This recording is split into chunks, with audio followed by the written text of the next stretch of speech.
1140 The Fan.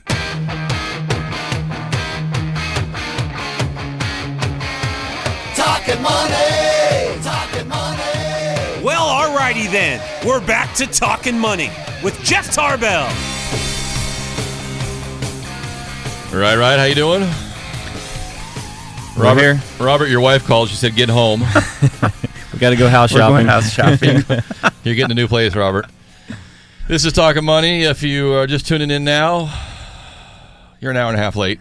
Got to get a move on here. I did want to just finish up one thought on Robert's call there. He had a call regarding the HARP program. And I've got this email a couple times now, which surprises me a little bit because I didn't know there was actually any seller financing out there anymore. But a number of people have either called or emailed me over the last couple of weeks asking about, can I get into HARP? I bought a house and the seller financed it. The seller carried it back for me.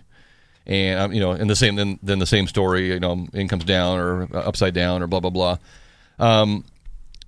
The HARP program itself is only for a Fannie Mae or Freddie Mac owned mortgage. So you have to figure out if that's you, if Fannie or Freddie owns your mortgage. And keep in mind, just because a B of A, Wells or Chase or Nation Star or whoever is collecting your payments doesn't mean they own the mortgage. So how do you find out? You just go on, you can just Google, does Fannie Mae own my home loan? And it'll take you right to Fannie Mae's site. Put in some, if I get a text just as I'm talking about that, right, what kind of help is there for under mortgages that aren't Fannie or Freddie? So you could just Google, does Fannie Mae own my loan? It'll put in your name, address, and last four digits of your social. Right. Yes or no. And the changes they made to the Fannie site, which I like, is very nice. And now it tells you, yes, we own it, but or our date of acquisition is such. And it gives you the date that Fannie Mae took ownership of that mortgage. And that's a critical date because it has to be prior to, is it April of 09 or June of 09? When they actually acquired the loan in order to qualify for HARP. May 31, yeah. Was it May 31? Okay, so, so not only does it tell you yes or no, but it gives you the qualifying date, which is equally important to know. And then if Fannie says, no, we don't own your mortgage, then they give you a little link here. You can click here and see if Freddie owns your mortgage, Freddie Mac owns your mortgage. And it does the same thing. It tells you the date. That's really nice. They did a good job. Yeah, so that really helps you. But it's interesting that I've gotten this email or call now a couple, 3 times in a row from people who have something that the seller, financed somewhere along the line. And if it's seller financing, boy, you're in a whole new world there because from some aspects, I know now we're talking to a very nominal group of people, but from some aspects, it's much easier if Mark's carrying my mortgage for me to call Mark and say, either Mark, I'm having some troubles. What can we do to restructure my payments a little bit? And Mark may tell me, hey, go pound sand. I need the money, or I can say, hey, look, Mark, I owe you $300, and look, let's get an appraisal. This place is worth $199. And if I give it back to you, it's still worth $199, and neither one of us are happy. So, can we work out something? Maybe something in between. We go from $300 to $250, and at least there's a person you can talk to. And then, quite frankly, if I stop paying Mark, it's not gonna hit my credit report because that's not a reported item. Now, if Mark forecloses on me, and it becomes a public record, a notice of default or foreclosure, that is the same thing as if Bank of America files a notice of default against me. It's a public record. So you want to try to avoid that happening. You're much better off to go to Mark and go to your seller person and say, let's negotiate something, and if I have to give you the property back, I'll give it to you in good condition and I'll leave and I'll just deed it right back to you. Try to avoid kind of those big glaring issues of notice of default, trustee sale, those kind of things that become public record and they can hurt you just as much as anything else. So that's number one.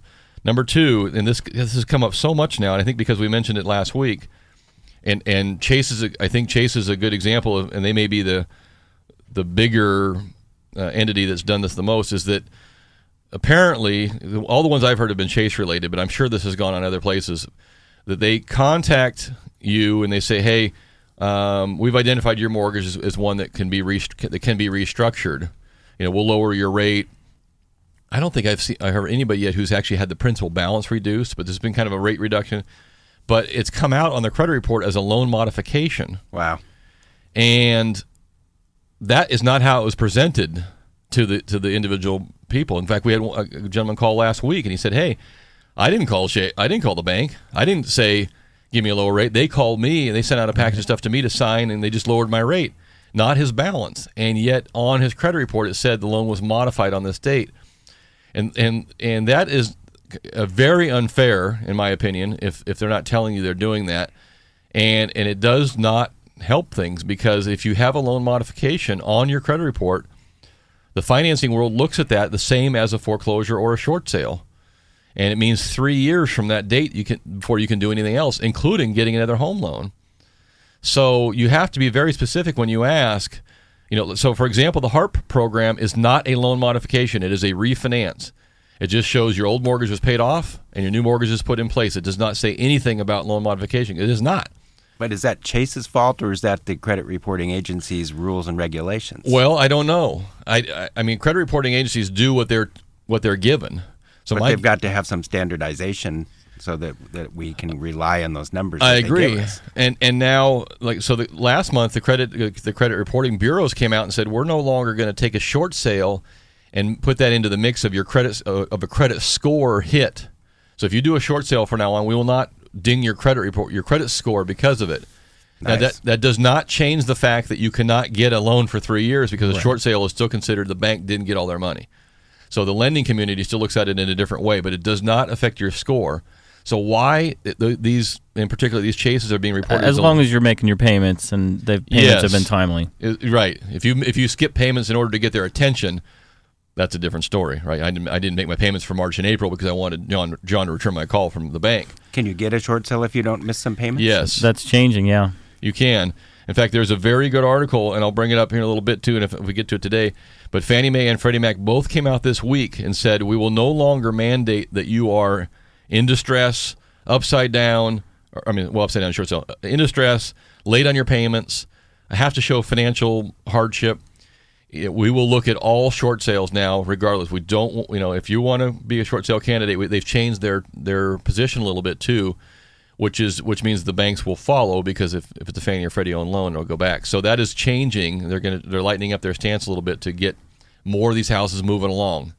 That's very encouraging. Very encouraging. But just to finish, I think you have to be very clear, no matter who you're talking to or what you're doing.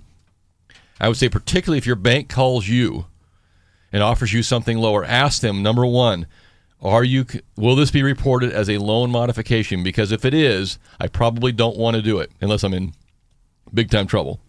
But that's not helpful at all if it gets reported that way. So hopefully that makes a little bit of sense. How big a hit is on your credit, though? I don't know what it does to the credit score, but what the bigger impact has been for the people who have come back and said, hey, I just refinanced one of my other properties, and now I'm looking to buy something else. Robert here wants to buy another house, and if it shows as a loan mod, he's 3 years out. Wow. And the problem is they don't know it. It hasn't been told to them.